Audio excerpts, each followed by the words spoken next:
Okay, so let's take a look at The Mechanic from 2011 starring Jason Statham, which is a remake of the 1972 Mechanic with Charles Bronson. Okay, so here we are in Colombia, and of course it's a mission specifically for Arthur Bishop. And here we see this Colombian businessman, and now he's at home, ready to go swimming, and sees a watch at the pool floor, and now he's being pulled further down into the pool, and now he is dead. Pretty smart there. And here's the assassin himself, Arthur Bishop, played by Jason Statham, changing as the maid notices the dead businessman, as she screams as everyone now knows. He walks out posing as the butler and he runs out, James Bond style, without the tuxedo this time, jumps into the river and captures a boat ride. Similar intro to the 1972 Mechanic, except took less than 5 minutes this time. Instead of Los Angeles, we are now in New Orleans, Louisiana. Arthur stops at this little harbor and now heads to the real house, his real house. And just like the original Arthur Bishop, he likes to listen to classical music on the record player as he begins to plot his next hit. This does sound pretty good, by the way. And don't forget the over-the-top bulletin board, as well as burning the target's pictures when the job is done. Very similar, just like the original. So that was actually a drug cartel head that got killed, Jorge Lara. Now he gets back and pays Henry here to watch his boat. So that was his house that Arthur passed by with a bottle of liquor. Arthur's now at a breakfast diner, and here we meet Harry McKenna, played by Donald Sutherland, who died this year as well, along with Carl Weathers, Chris Christopherson, and Emmett Walsh. This time, Harry McKenna's in a wheelchair, unlike the one played by Keenan Wynn from 1972, who was standing and able-bodied. But some things don't change, since Steve McKenna in this movie is the same old spoiled rich kid like the one from 1972, but this time, Steve is actually way worse than the original Steve McKenna. Goddamn disappointment. Always has been, always will be. Well, I never said any of the Steve McKennas were perfect, right?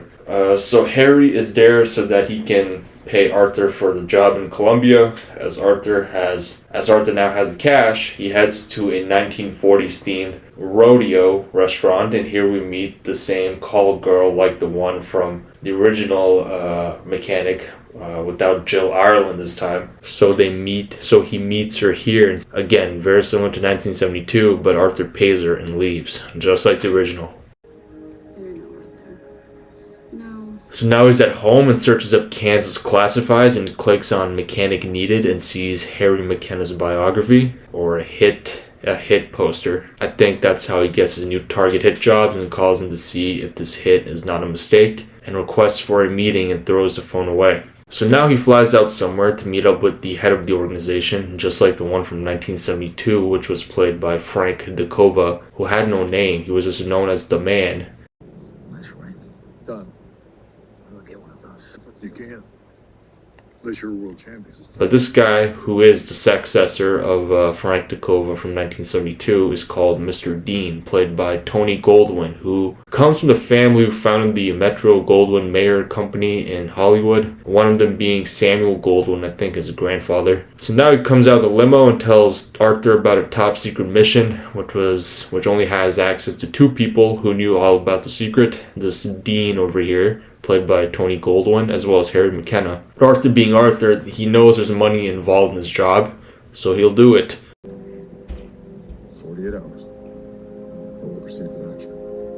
So we see Harry McKenna coming to the office for work while Arthur reads about another one of his jobs. Now Arthur calls up Harry to tell him that Dean and his guys are out to get him, and gets Harry to do exactly what he says. So now Harry takes the service elevator to the parking garage and sees a damaged van. And comes out Arthur Bishop. I left it now.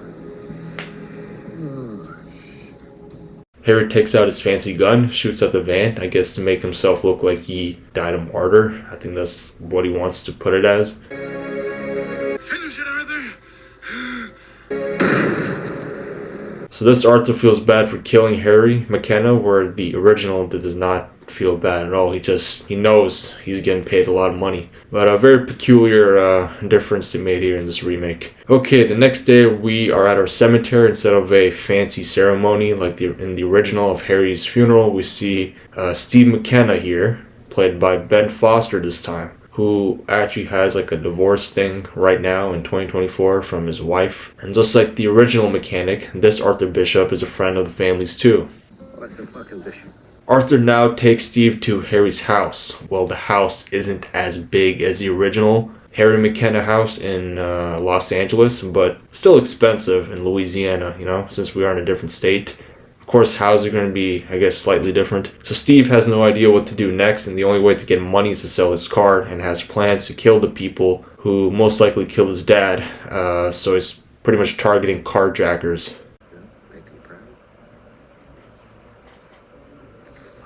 Still guilty, Arthur? So after Arthur leaves, Steve has some headphones listening to music while he, I guess, practice shoots and just wastes time for now. And the same night, he is waiting in his car, and we see a carjacker, and we see some cool stuff here. Okay. And Steve thinks that this is the carjacker that must have killed Harry, or part of a carjacker association. And here comes Arthur, pushes the carjacker off, so Arthur actually followed Steve here. The next day we see Arthur doing his thing, while Steve drives to him and wants to become a mechanic, just like Arthur. A much more direct want, as opposed to Steve McKenna from 1972, where you have to give a bunch of hints and explanations for maybe 20-30 minutes of the movie. And this is Arthur's response. Back at the harbor, we see Henry again saying some weird shit as usual. So Arthur's now back at home looking at the picture of Harry McKenna. I guess still feels guilty about it. And now he calls up Steve McKenna to robotically tell him where to meet him tomorrow, which is an address to an animal shelter as they look for a dog, which is all part of the upcoming mission. And now another reenactment of the original mechanic scene from 1972. You know what a mechanic is outside its obvious definition? A hitman. You ever hear the term mechanic used outside of its normal meaning? A hitman. And Steve acts like Arthur knows nothing about him and blurts out all of his personal history. Now that Arthur has made Steve adopt a dog, he drops him off at home and will meet him tomorrow, and now is instructed to get a coffee to play a Sudoku puzzle for an hour every day for the next 3 weeks, which is all part of the plan of the famous mission in this movie. And now practices just like the original Steve McKenna.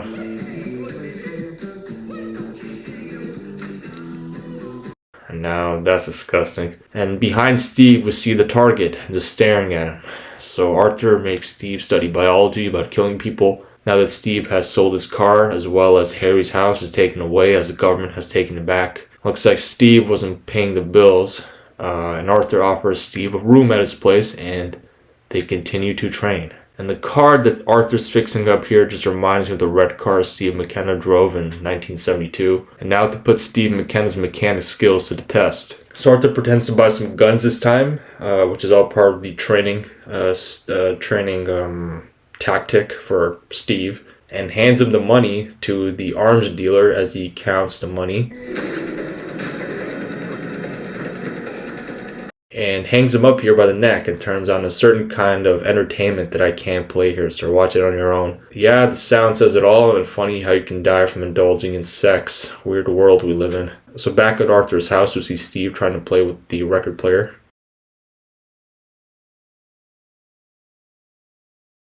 That's new. The only time we see Steve McKenna playing with it is when Arthur's dead in the original movie.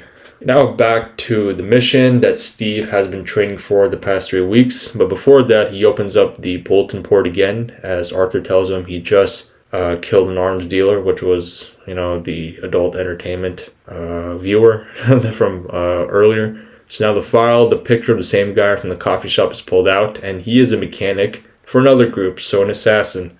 He wears fancy shirts, drinks coffee from 9 to 10 a.m., and has 2 weaknesses: chihuahuas and young boys. So yeah, he's pretty much gay. And Steve somehow fits the description of a young boy who likes chihuahuas, except the gay part, and except the young part. He doesn't look as young as you think he is. So Arthur is back with Steve as he mixes him some fancy poisons. Apparently he is 6'7", weighs 300 pounds, so Steve has to be careful. So now the two are on their date. Steve is having second thoughts before pouring the poison in his drink, but he wants to do what Arthur did earlier. Alright, so do keep in mind, Steve, we are talking about taking down a professional here, a mechanic. It's not one of those TikTok clickbait videos you see on your home screen where you see a short 5'7", 150-pound guy training mixed martial arts taking down a 500-pound, 6'10" guy here. Even if a small amount of those videos may be real, so watch out. Not even Arthur Bishop can take this guy down, let's be honest here. Anyway, so now he walks out pretending to be tired as the 6'7" guy walking out, offering him a ride home. Whatever you do, never get into his car. And he still gets into his car, so this Steve is more cocky than the one from 1972, and now they're at this mechanic's house. Well, since he likes young boys, I think you know why. He's got a nice house, I guess killing pays well. So now this mechanic takes Steve to him. So now this mechanic takes Steve to his room with a bed. You can tell Steve's just so uncomfortable here. He should have just listened to Arthur. Well, you know kids these days.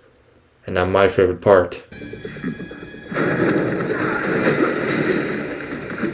I watched this movie very young in 2012. I will never forget this scene and the best part about this remake. And at this point, he's just destroying his own house. So Steve is now whimpering like the chihuahua he is and is now getting ready for the finale.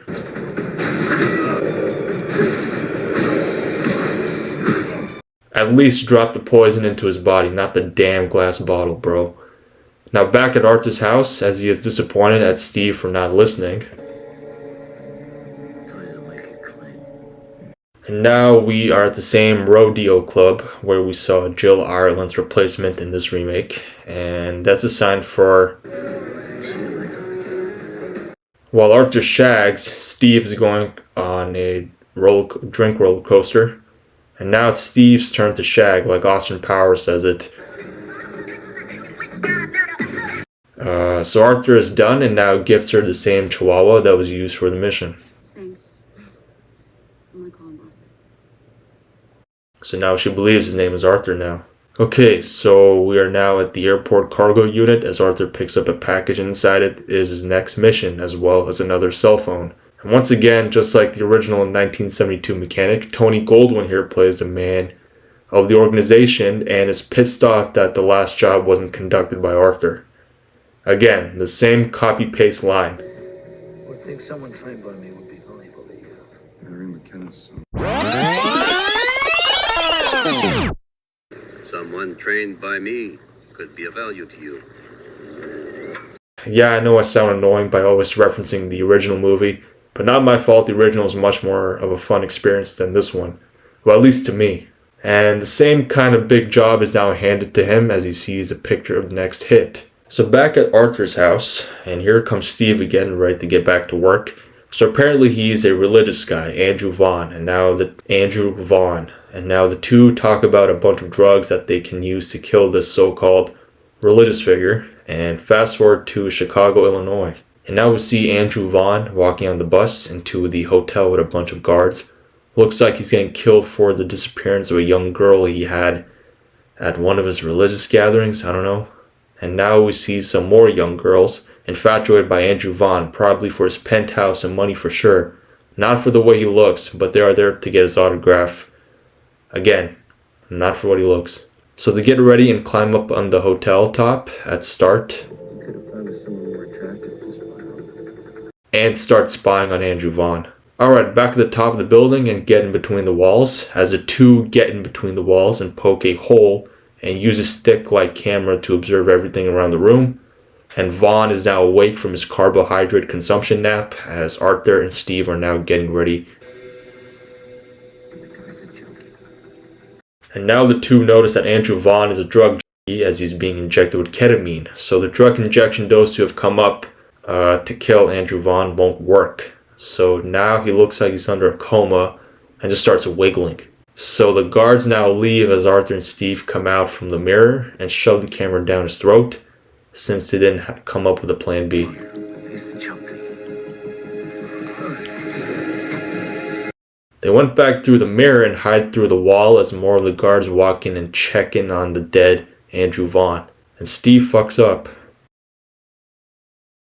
And one of these guards that is looking at the mirror, observing it, is actually the director of all 4 John Wick movies, Chad Stahelski. If if you didn't know. Well, at least he makes it back alive to direct the next 4 John Wick movies. So now the guards start shooting and we see some fighting. So Arthur and Steve make their escape. And now they successfully made it out. And now the two blend in with the hotel guests as it is stormed with security. And now with the news report of the fake religious guru, as we see Tony Goldwyn again watching TV in his car. Alright, so now Arthur's at the airport and he spots a guy who happens to be the same dead guy that was shown in the picture in the file that Tony Goldwyn showed at the beginning of the movie, and now Arthur follows him. And he's played by the trending director David Leitch, who is the director of Bullet Train, being one of them, from 2022, as well as Atomic Blonde, I think he directed that. And now his most recent movie, Fall Guy, of this year, which most likely be my next video. I didn't really think of another movie to do next after this one. Maybe Fall Guys my next video. So David Leitch explains everything that Dean told him to fake his death and to kill the others from that mission from South Africa. And now he pulls out the knife. And now we see a fight scene between the two.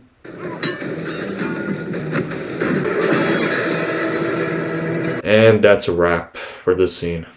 Arthur's back in Louisiana and back at the harbor and sees that Henry's missing, and just like the original mechanic, like that scene in Italy when the organization tries to get rid of Arthur and Steve, but this time it's only Arthur. And spots a dead Henry. Of course sent by Tony Goldwyn as Arthur picks up the phone.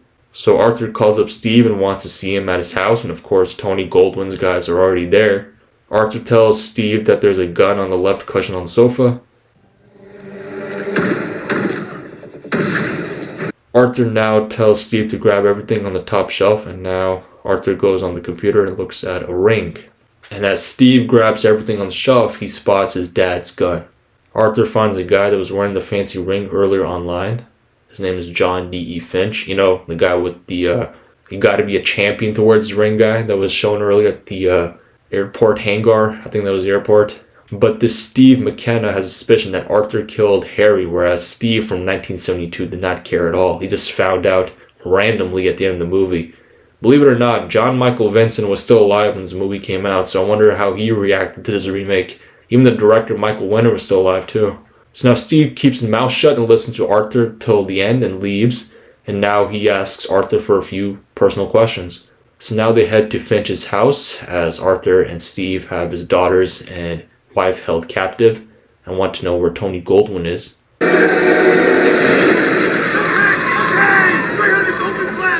And it was a raw steak. Wow.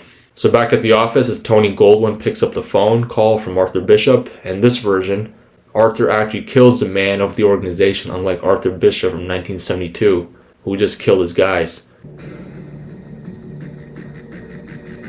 Where's conference room, please? So Arthur is already in the building as the guards are getting ready, as the two now get ready to kill Tony Goldwyn. And we are in the final 15 minutes of the movie. So Arthur steals a car from the parking as Steve steals a bus, and now Arthur does this.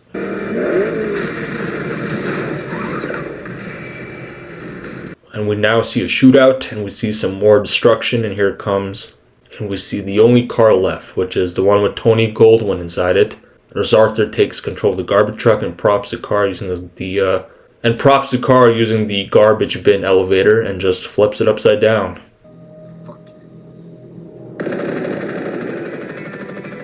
Well, have a nice life.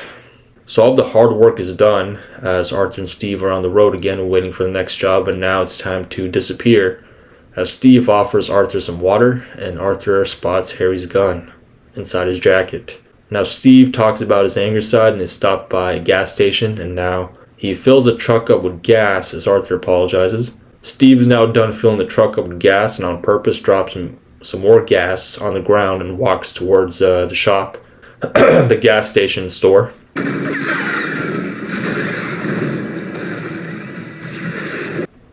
And there goes Arthur Bishop, just like the 1972 version, who also got killed. But not for the same reason like Steve McKenna did in 1972. And just like the 1972 Steve McKenna, this Steve takes over Arthur's house and does the same thing with the record player and the same thing with the red car, but this Steve doesn't own the red car, as Steve from back then had that as his own car. So he starts the car and drives off this time, and finally, just like the original mechanic, the same thing with the note again, and the rigged bomb, as well as Arthur's house being gone as well, with the explosion.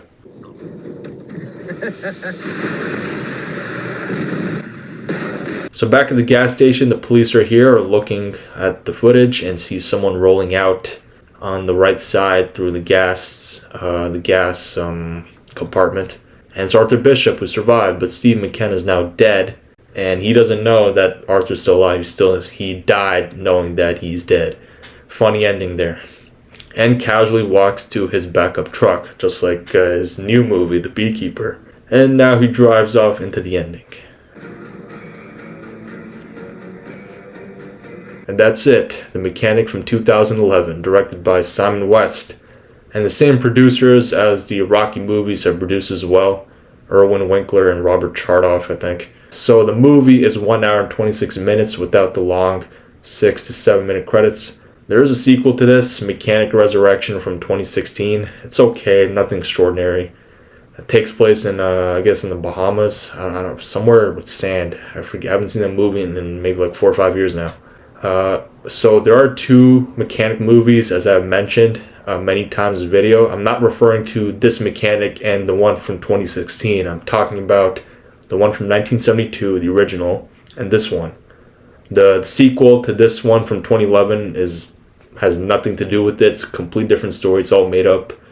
I don't remember anything about it. Check out both versions, as well as check out my 1972 Mechanic video for those of you who don't enjoy watching films but rather see a quick walkthrough. I get it. There's a lot of distractions in the world. But in my opinion, I gotta go with the old version on this one. Maybe I'm just too much of a Charles Bronson fan. Yeah, the original will always be the classic, the best one. But yeah, that's it from me. Check this movie out. Actually, check both of them out, 1972 and 2011. And see you soon in the next episode. Don't know what movie I'm going to be looking at next. I'll find something. Stay tuned in the shorts section. It's like my teaser trailer section that I've made. What video will be coming up next. Anyway, give me a like, give me a comment, and subscribe to the channel. Share the video for all you Mechanic fans out there, or Charles Bronson fans, or Jason Statham fans, whoever your favorite action actor is. And take care, see you soon, and watch away. And check out this movie if you haven't yet, from 2011 as well as from 1972. Take care.